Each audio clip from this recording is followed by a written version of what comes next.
The corridor was empty. Too empty. William stood frozen at the intersection of two hallways, his breath visible in the cold air of the government facility. Something wasn't right. The guard who was supposed to be stationed at the north entrance was moving. Not walking. Not patrolling. Moving with purpose. With urgency, and he was carrying something under his coat. William's hand instinctively went to his badge. He'd been a security supervisor at the facility for 11 years. He knew every routine, every shift change, every protocol. This wasn't protocol. The guard's name was Marcus Chen. 28 years old. 3 years on the job. Clean record. Quiet. Reliable. But tonight, at 11:47 p.m., Marcus wasn't where he was supposed to be. And the look on his face when he turned the corner and saw William standing there, it was pure terror. Time seemed to slow. Marcus stopped mid-step. His hand went to his belt, not to his radio, to his weapon. William raised his palm, keeping his voice steady despite the adrenaline flooding his system. "Marcus, it's just me." "What are you doing?" Before you continue with this story, if you love emotional true life stories that keep you on the edge of your seat, hit that subscribe button and turn on notifications. You won't want to miss what happens next. Marcus didn't answer immediately. His eyes darted to the security camera above them. William followed his gaze. The red recording light was off. That camera was never supposed to be off. Someone had disabled it. Someone with access. Someone who knew the system. William. Marcus's voice cracked. "You need to walk away. Right now. Pretend you never saw me." William's training told him to call for backup, to raise the alarm, to follow procedure. But something deeper instinct, maybe, or the way Marcus's hand was shaking near his pulse, told him this wasn't a simple security breach. This was something bigger. Something dangerous. "I can't do that," William said quietly. "You know I can't." Marcus's jaw tightened. For a moment, neither man moved. The fluorescent lights hummed overhead. Somewhere in the distance, a door closed. The sound echoed through the empty hallways like a warning. "They told me you might show up early," Marcus whispered. His eyes were red. Had he been crying? "They said if you did, I should." He stopped. Swallowed hard. "I don't want to hurt you, William. You've always been good to me." William's blood ran cold. Who were they? And what had Marcus gotten himself into? "Whatever's happening," William said, taking one careful step forward, "we can fix it together. But you need to tell me what's going on." Marcus laughed. It was a broken, desperate sound. "Fix it." "William, you don't understand. This started months ago. I didn't have a choice. My daughter," his voice broke. "They have my daughter." The words hit William like a physical blow. Marcus had a 6-year-old daughter, Emma. William had met her once at the company picnic. She'd drawn him a picture of a superhero. He still had it in his office. "Where is she?" William demanded. Marcus shook his head. "If I tell you, they'll know. They're listening. They're always listening."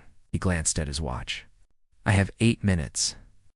8 minutes to get to sublevel 3. Deliver this package and get out. If I don't," they said he couldn't finish the sentence. William's mind raced. Sublevel 3 housed the research archives. Classified documents. Sensitive information that could compromise national security if it fell into the wrong hands. This wasn't just about Marcus anymore. This was bigger than both of them. But looking at Marcus's face, at the desperation, the fear, the helplessness of a father whose child was in danger, William made a decision that would change everything. "Give me the package," William said. Marcus stared at him. "What?" "Give it to me.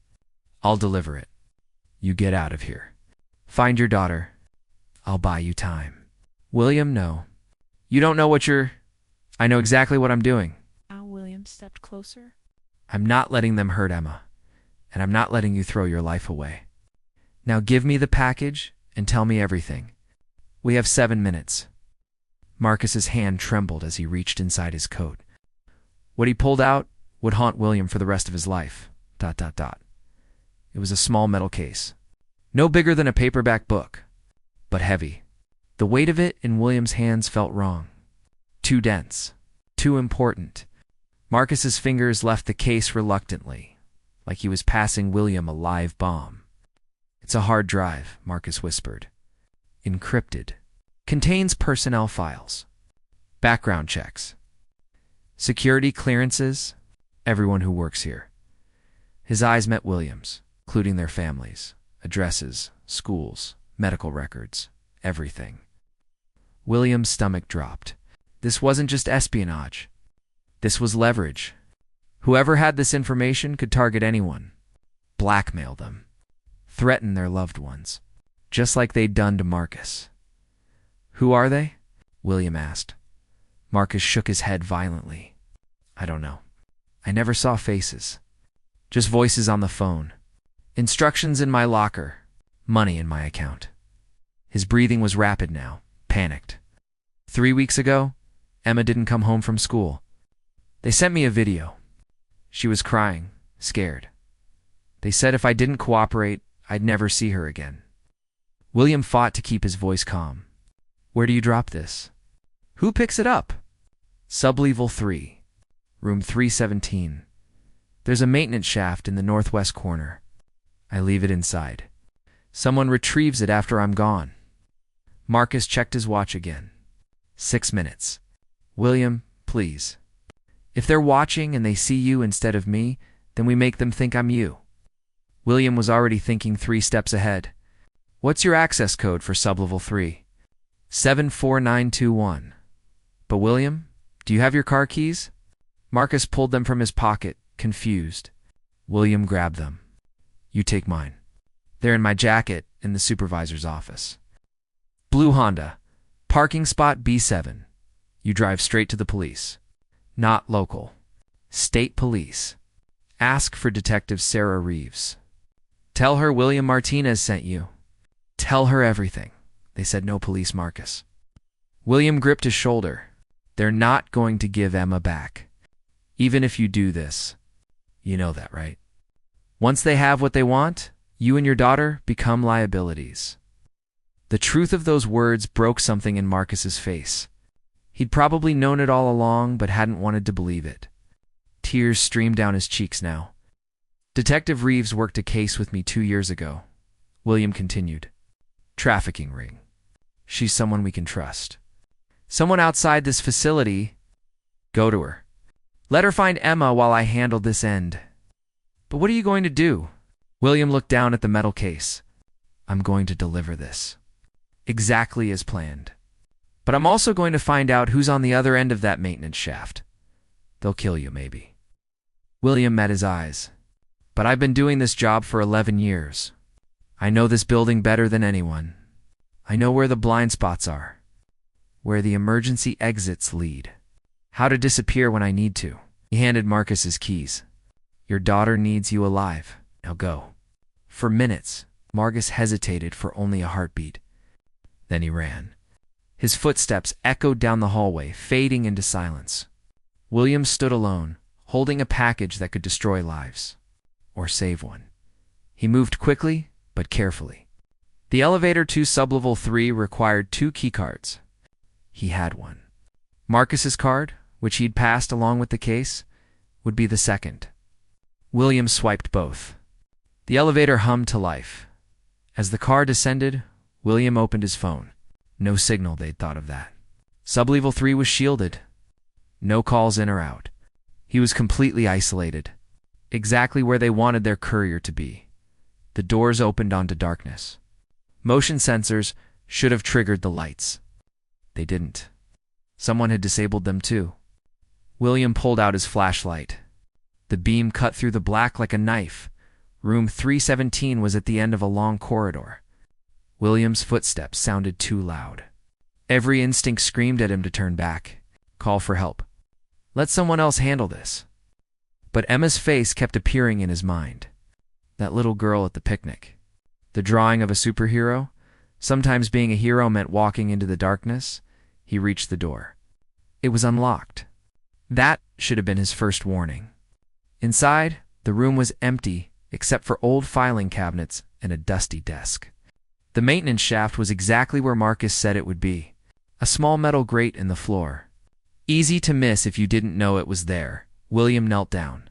Through the grate, he could see nothing but black. He removed the grate carefully, quietly. The shaft dropped about 6 feet and then angled horizontally. A person could crawl through it. Barely. He was supposed to leave the case and walk away. That was the deal. But William had never been good at following deals made by criminals. He placed the case inside the shaft. Then he did something that would either save Marcus's daughter or get them both killed.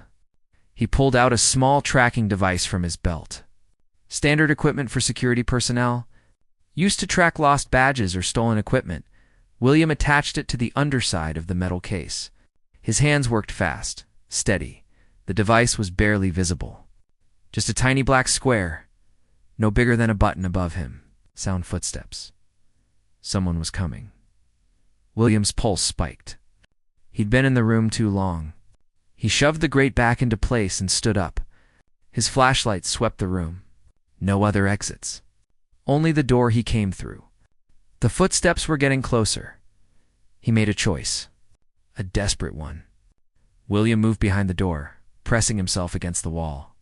He turned off his flashlight. Darkness swallowed him whole. The footsteps stopped right outside. The door handle turned slowly. Someone was being careful, cautious. They knew he might still be here. The door opened. A figure stepped inside, silhouetted against the hallway light. William couldn't see a face, but he could see the gun. ... The figure moved into the room. Slow, methodical. The gun swept left, then right. Professional military training. William held his breath.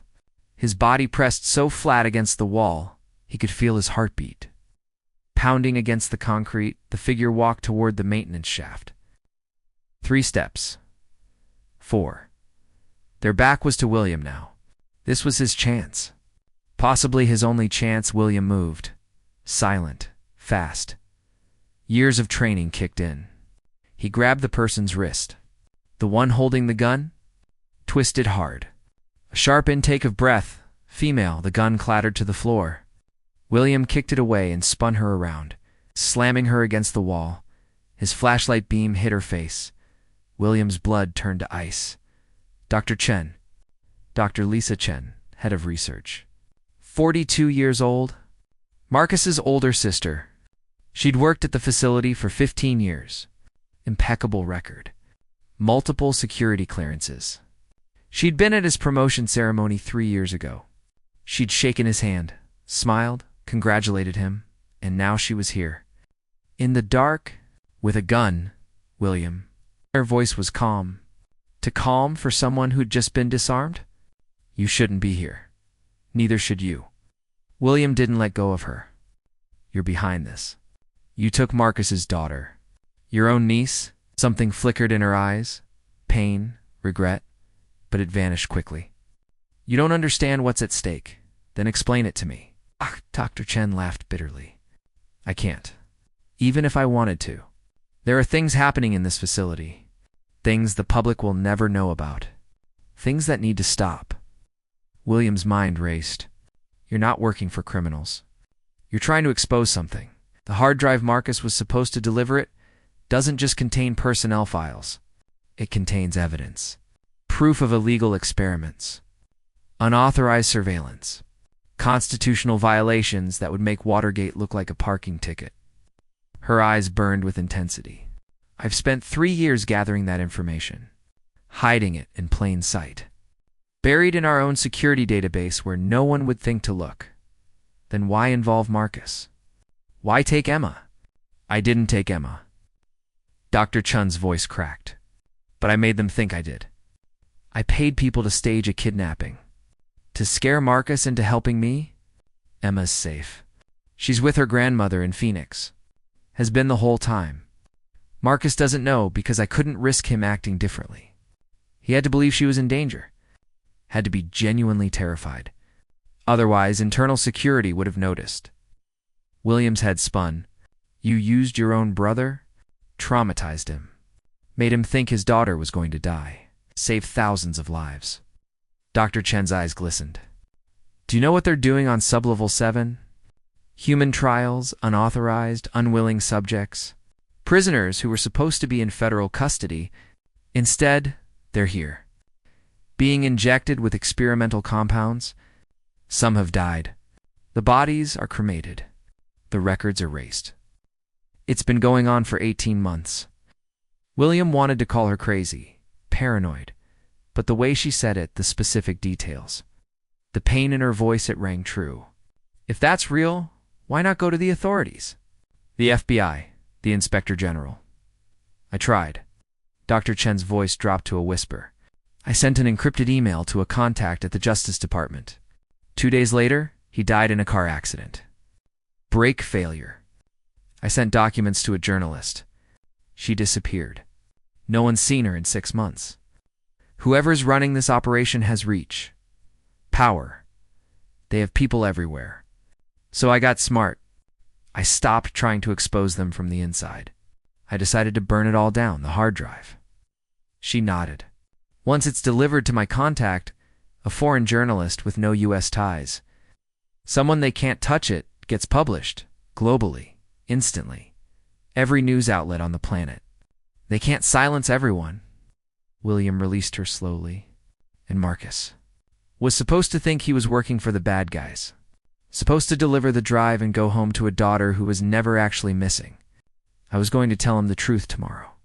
After it was done, after he was safe, her voice broke. I was trying to protect him, William. I was trying to protect everyone. William picked up her gun, ejected the magazine. It was empty. She'd come here unarmed. She'd never intended to hurt anyone. The tracking device you put on the case, Dr. Chen said quietly. I saw you do it. Through the security camera you thought was disabled. I disabled the recording, not the feed. William's jaw clenched. Then you know Marcus isn't coming. I know you sent him away. Smart. She moved to the maintenance shaft, knelt down, pulled out the metal case. This needs to get to my contact tonight. In 40 minutes. If it doesn't, people die. More people. There's another trial scheduled for tomorrow. Sublevel 7. Room 9. 6 subjects. One of them is 17 years old. A girl picked up for shoplifting. Instead of juvenile detention, she's here. Being used as a lab rat? William's hands shook. How do I know you're telling the truth? Dr. Chen reached into her pocket. Slowly, she pulled out a flash drive. This is a copy. Partial. Just enough to prove I'm not insane. Take it. Watch it. Then decide what you want to do. She pressed it into his palm. But decide fast. Because in 38 minutes, my contact leaves. And if that hard drive doesn't reach them, I've destroyed my career, my freedom, my relationship with my brother, all for nothing. William looked at the flash drive, then at Dr. Chen, then at the metal case sitting between them. Every instinct told him this was wrong, dangerous, that he should call for backup, lock her down, follow protocol. But he thought about Emma, about Marcus's tears, about a 17-year-old girl in a cell somewhere below them, being injected with God knows what, dying slowly, while people in suits and lab coats took notes. Who's your contact? William asked. Where do they need to meet? Dr. Chen's eyes widened. William, if what you're saying is true, you can't deliver this yourself. They'll be watching you. But no one's watching me. Not yet. No one knows I'm involved. He picked up the case. Where? The old pier. North End. Berth 47. Look for a fishing boat called the Seraphim. Captain's name is Yuki Tanaka. She'll be waiting exactly 36 minutes from now. Not a second later. And you. I'm going to sublevel 7. I'm going to document everything I can. Get photos, video names, before they erase it all. Dr. Chen stood. When this goes public, they'll know it was me. They'll come for me. But maybe if enough people see the truth, I'll survive long enough to testify. William wanted to argue, to tell her she was throwing her life away, but he saw the determination in her face. The same look Marcus had when he talked about his daughter. Some things were worth dying for. Go, Dr. Chen said. 35 minutes? The tracking device you planted will lead them right to you if you're not careful.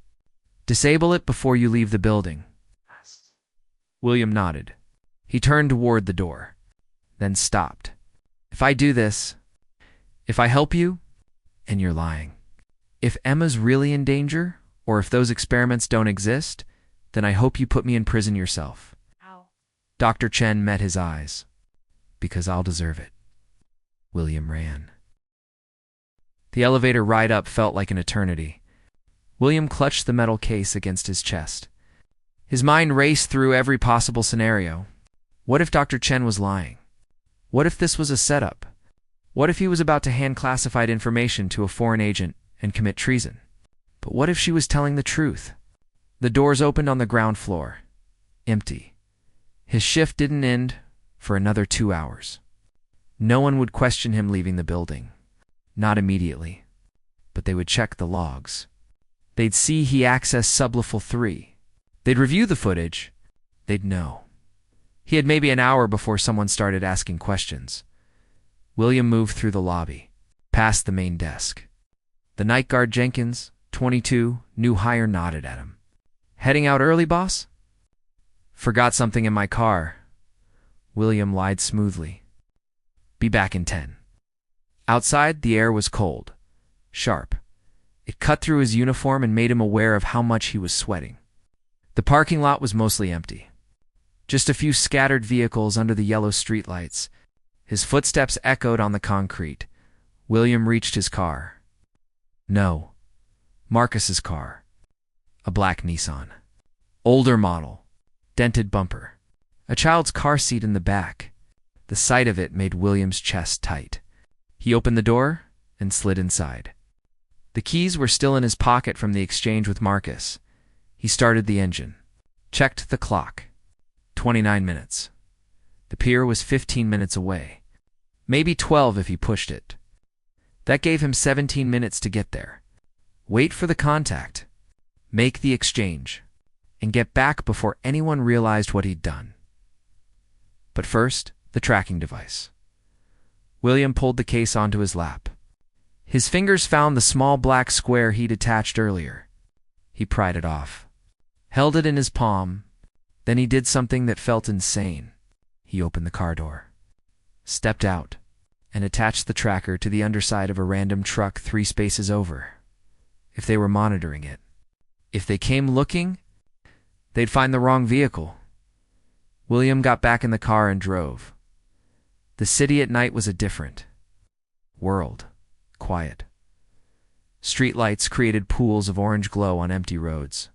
William's hands gripped the steering wheel so hard, his knuckles turned white. He kept checking the rear-view mirror. Looking for headlights? For anyone following? Nothing. Maybe he'd actually pulled it off. Maybe he'd his phone buzzed. Unknown number. William's blood ran cold. He almost didn't answer. But something made him. Some instinct that this call mattered. Hello? William Martinez. The voice was distorted. Digitally altered. Male. Maybe. Or female. Impossible to tell. You made a mistake tonight. William's heart hammered. Who is this? Someone who's been watching you for a very long time. Someone who knows what you're carrying. Where you're going? Who you're meeting? The car swerved. William corrected. Forced himself to breathe. If you know all that, then you know why I'm doing this. I know you think you're helping. That you're some kind of hero. But you're not. You're a pawn. And Dr. Chen is a traitor. What she's stolen will damage national security. Will put lives at risk. American lives. Whose lives? William shot back. The people running illegal experiments? The ones erasing prisoners? Those lives? Silence. Then, so she told you? Interesting. Did she also tell you that those subjects volunteered? That they're terminal patients who signed consent forms? Who chose to participate in cutting-edge medical research that could cure diseases? Save millions? William's confidence wavered. She said they were prisoners. Kidnapped. She lied. Dr. Chen has been mentally unstable for months. Paranoid. She sees conspiracies everywhere. We've been trying to help her, get her treatment. Instead, she's gone rogue. Stealing classified research, convincing good people like you to commit crimes. Why make him think his daughter was kidnapped? We didn't.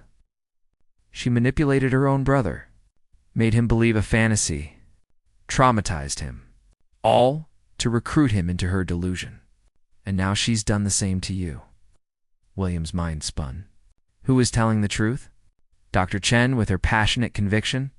Or this voice with its calm, reasonable explanations? Stop the car, William. Pull over.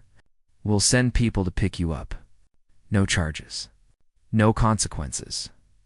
You were deceived. We understand that. But if you deliver that case to a foreign agent, you cross a line you can't come back from. You become a traitor. Your life is over.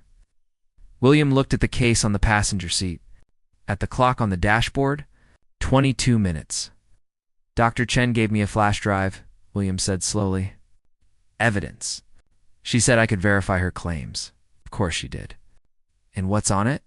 Let me guess. Grainy footage, out-of-context documents, things that look damning but prove nothing.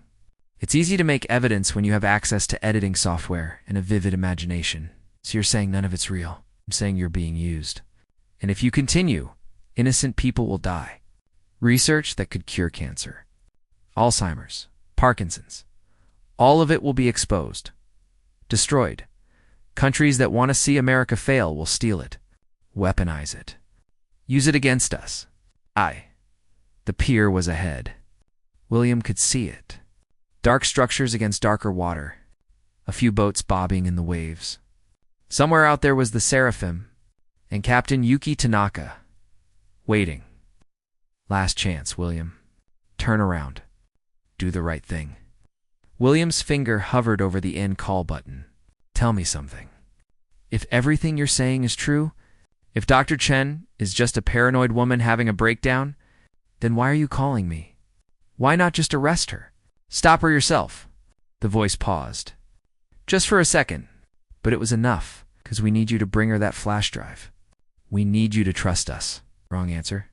If they were legitimate, if they were really government agents trying to stop a rogue employee, they wouldn't need William's cooperation. They'd just act. William ended the call. Pulled into the pier parking lot, cut the engine. 18 minutes. He grabbed the case and stepped out into the night.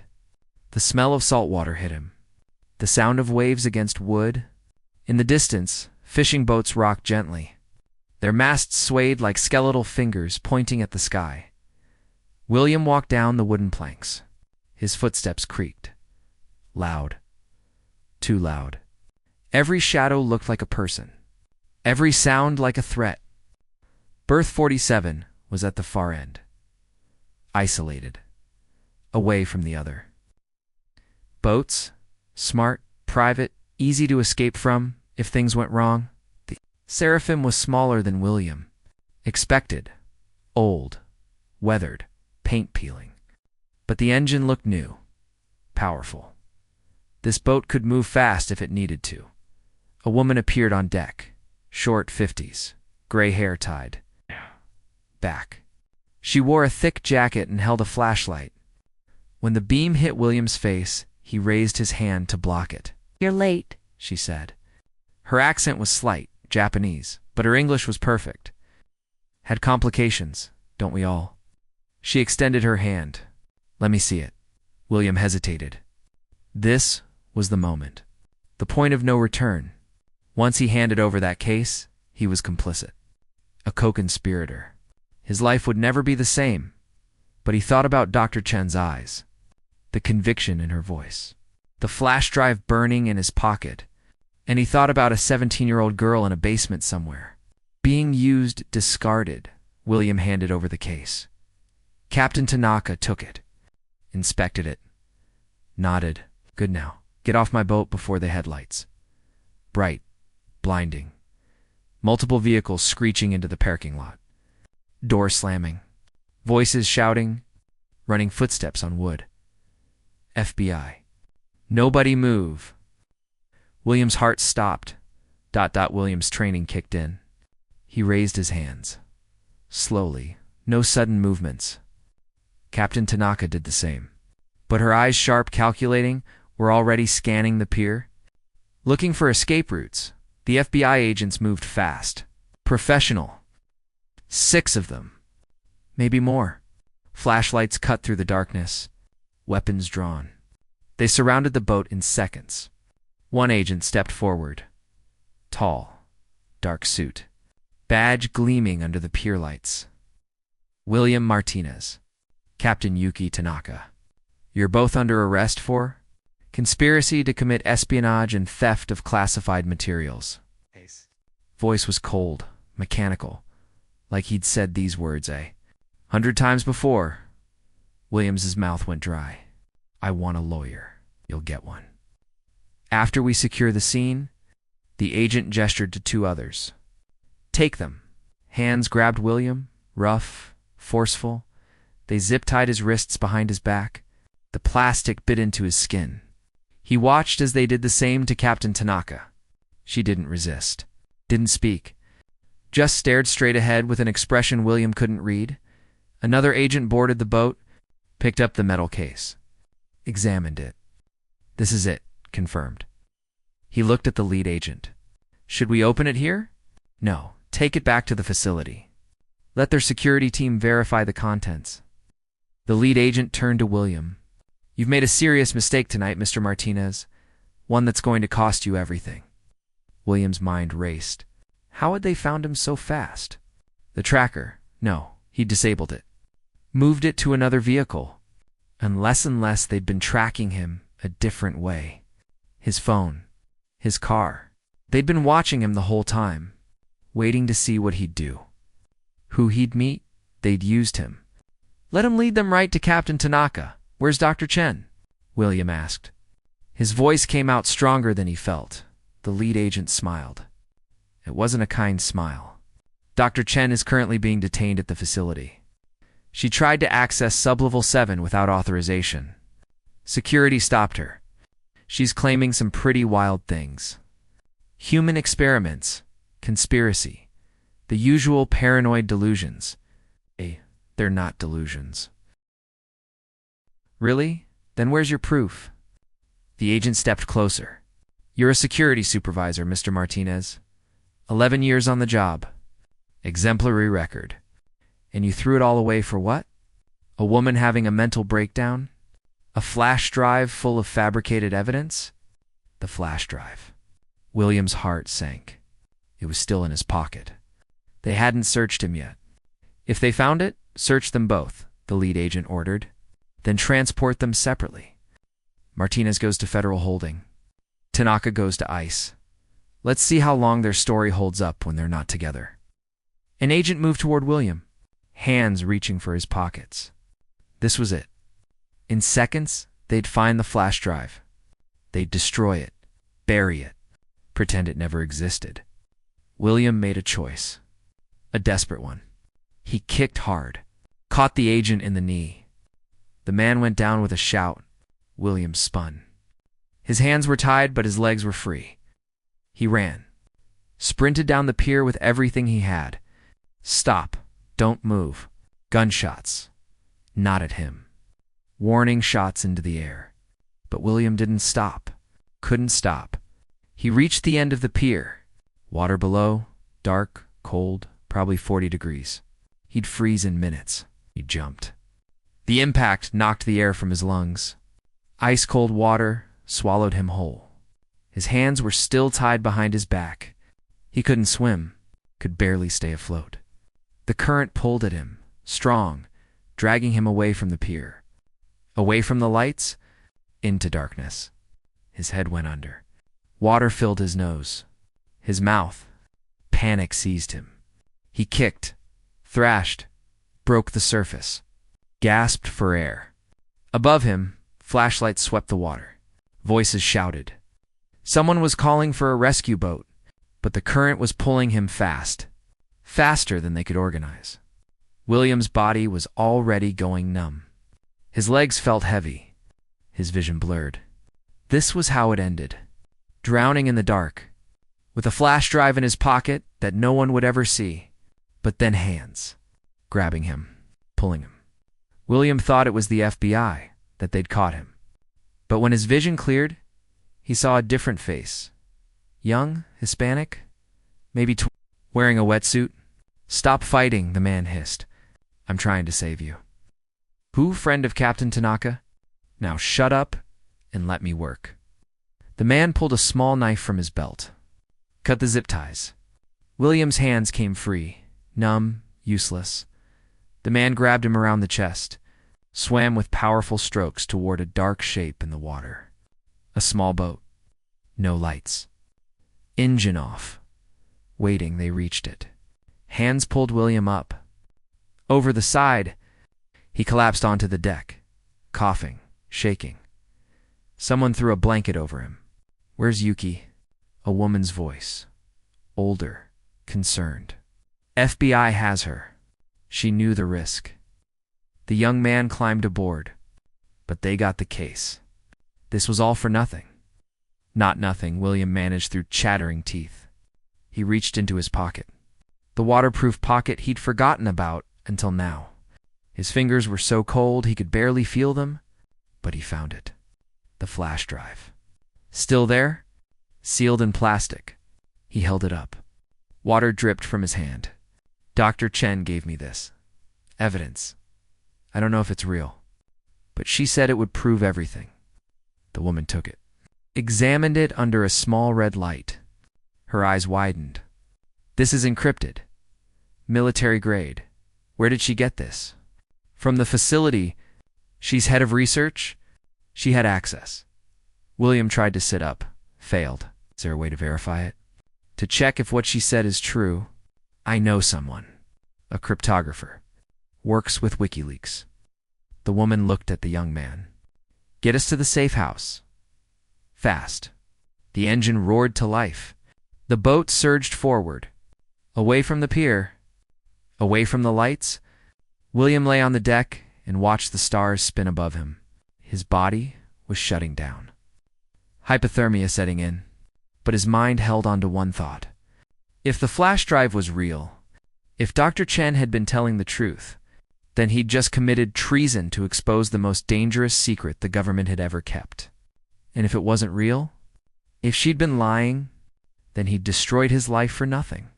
"Stay awake," the woman ordered. She was rubbing his arms, trying to get circulation back. "We need you conscious. You're the only one who can testify to what happened tonight." Oh, what about Marcus? Dr. Chen's brother. Did he make it to the police? Don't know. Communications are dark right now. Too risky. She looked at him.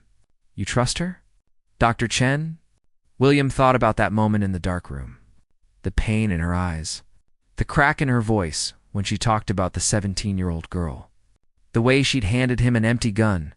"Yeah," he whispered. "I trust her. Then we'll find out soon enough." The woman held up the flash drive. "Because in about 2 hours this goes live. Global. Every news outlet on the planet. If she's right, you're a hero. If she's wrong, I'm a traitor. Welcome to the revolution, William Martinez. Hope you're ready for what comes next." William closed his eyes. Let the cold take him. Let the exhaustion win. Because whatever came next, prison, death, vindication, he'd done what he thought was right. He'd made a choice. A hard one. A choice that might cost him everything. But as consciousness faded, he thought about Emma. About Marcus. About a little girl at a picnic who'd drawn him as a superhero. Sometimes being a hero meant sacrifice. Sometimes it meant jumping into dark water with your hands tied behind your back. Sometimes it meant trusting a stranger's story more than your own safety. And sometimes, just sometimes, it meant being willing to lose everything to save people you'd never even met, ... William woke to sunlight. Harsh. Blinding. He squinted and tried to sit up.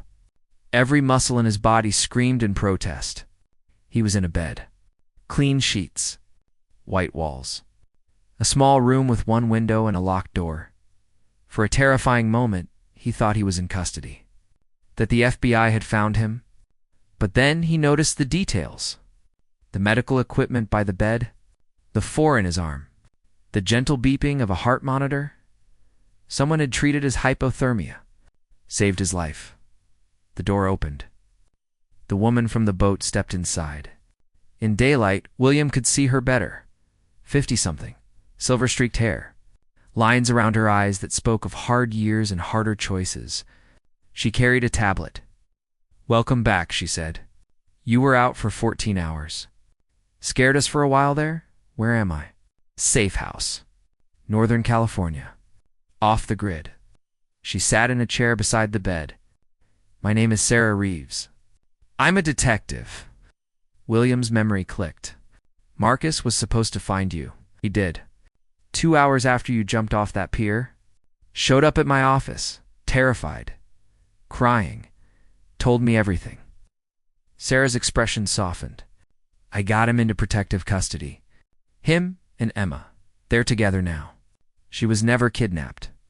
Just like Dr. Chen said. Grandmother's house in Phoenix. The girl had no idea anything was wrong." Relief flooded through William. "And Dr. Chen?" Sarah's face darkened. "Federal custody.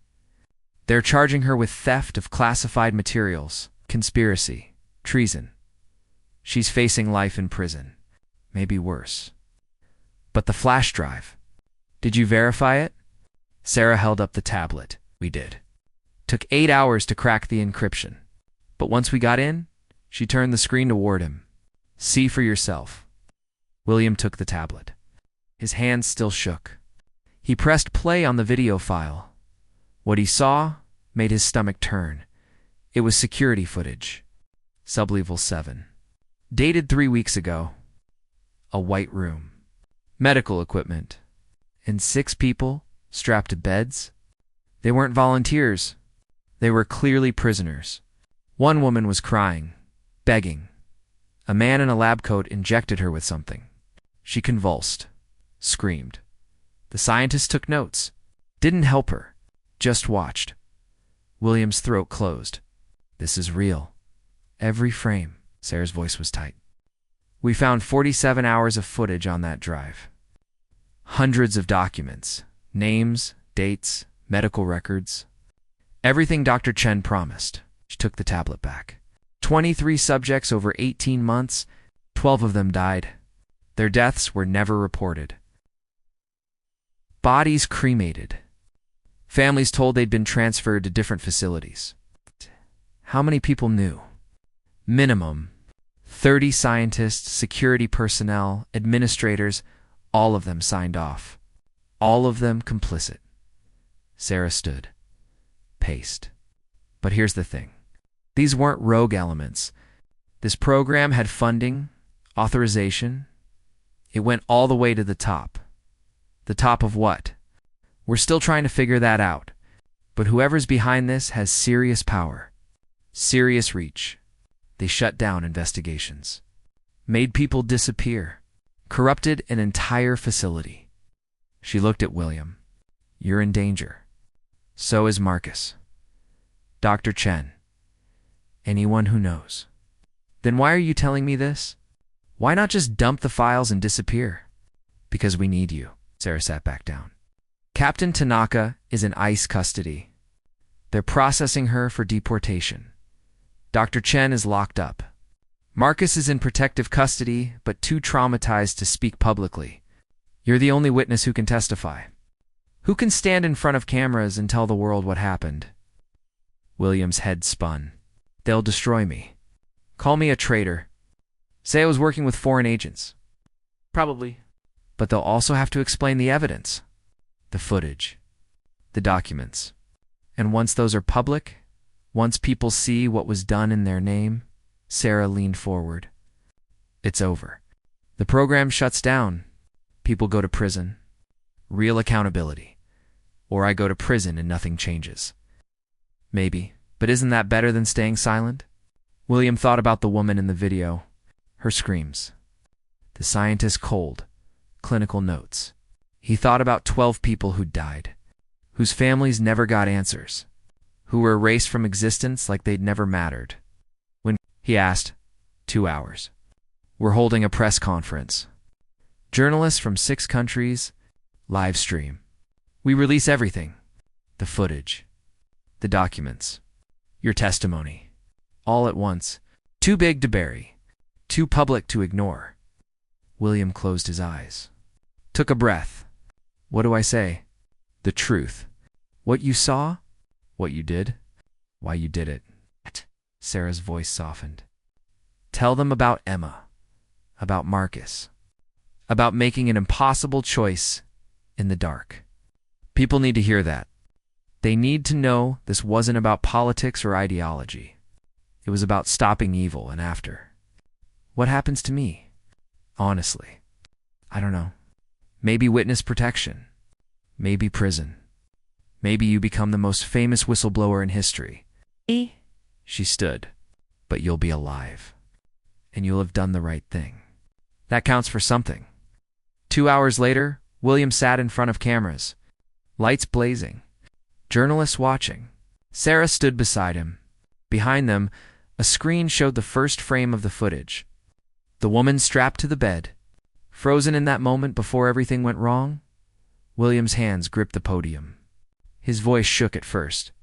But as he spoke, as he told the story of that night, of Marcus's fear, of Dr. Chun's conviction, of his choice to trust a stranger, his voice grew stronger. He told them about the 17-year-old girl, about the experiments, the deaths, the cover-ups. And as he spoke, Sarah released the files. Every document, every video, every piece of evidence Dr. Chen had risked everything to collect. The room was silent. Then the questions began. Rapid fire, aggressive, skeptical. William answered them all. Every detail, every moment. Even the parts that made him look bad. Especially those parts, because the truth didn't need to be perfect. It just needed to be true. The press conference lasted 3 hours. By the time it ended, the story was everywhere. Social media exploded. News networks picked it up. International outlets ran headlines. Governments demanded investigations. The facility was raided within hours. 53 arrests. More coming. 3 days later, Dr. Chen was released. Charges dropped. She walked out of federal custody to find a crowd of supporters. Cameras. Journalists. People calling her a hero. She looked exhausted. Broken. But alive. Marcus was there. Emma in his arms. The little girl didn't understand what was happening. Just knew her daddy was crying. Lisa fell to her knees. Her brother pulled her into a hug. They held each other and wept. William watched from a distance. He couldn't attend. Too high profile. Too dangerous. But Sarah had sent him the video. He'd watched it a dozen times. Each time his chest ached a little less. 1 week later, the first lawmaker resigned. Then another. Then 6 more. Congressional hearings were scheduled. The Justice Department opened a criminal investigation. The facility was shut down permanently. The remaining test subjects were released. Given medical care, therapy, compensation, it wasn't enough. It would never be enough. But it was something William never went back to his old life. Couldn't. He was a wanted man in some circles. A hero in others. A traitor to people who valued secrecy over accountability. He lived under an assumed name. Changed locations every few weeks. Looked over his shoulder constantly, but he slept better than he had in years. Captain Tanaka was released after an international campaign. She returned to Japan. Continued her work smuggling information out of authoritarian regimes.